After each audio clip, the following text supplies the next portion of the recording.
So, your Snowshock slush machine has arrived. What happens next?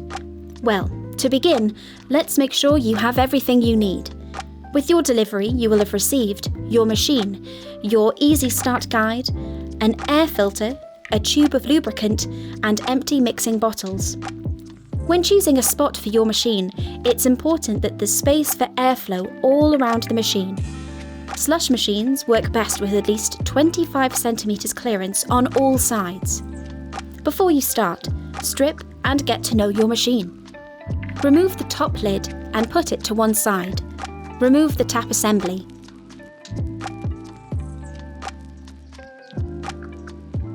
Next, remove the tank from the machine by lifting it slightly from the bottom and pulling it towards you. This can require a moderate amount of force.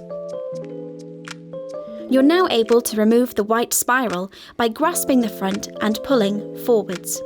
Also, remove the silicone watertight shaft seal. It may still be attached to the spiral. Once removed, remove the large tank gasket from the back of the machine.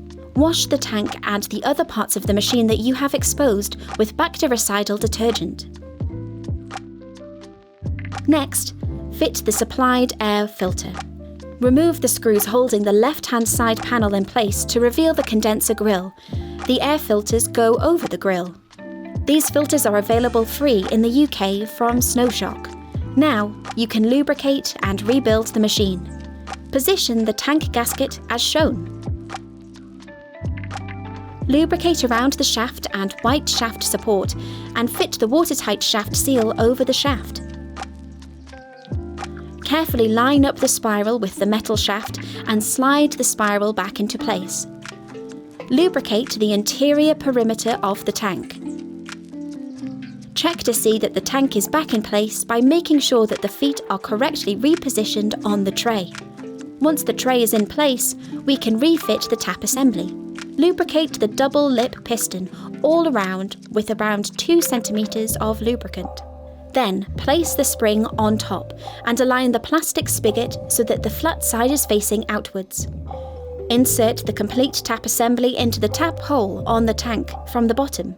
Then push the double lip piston until the white plastic spigot is far enough up inside. Place the handle into position and insert the pin to hold it in place. Finally, we can replace the lid. You're ready to dilute the slush in the empty mixing bottles. Taking an empty Snowshock slush bottle, pour syrup up to the mixing line. Then filter the brim with clean potable water. To start the machine, plug it in ideally directly to its own socket as opposed to an extension. Push the green button to switch the machine on. To start the spirals, press the spiral buttons to the on position. To begin freezing, push the freeze buttons to the on position. You will need to adjust the slush consistency to suit your environment. To adjust the freeze setting, use a medium-sized flathead screwdriver to turn the screw found on the top of the curved panel at the rear of your machine. There is an adjustment on each individual tank. By turning the screw, the red setting pointer can be moved up and down to make it freeze more or freeze less.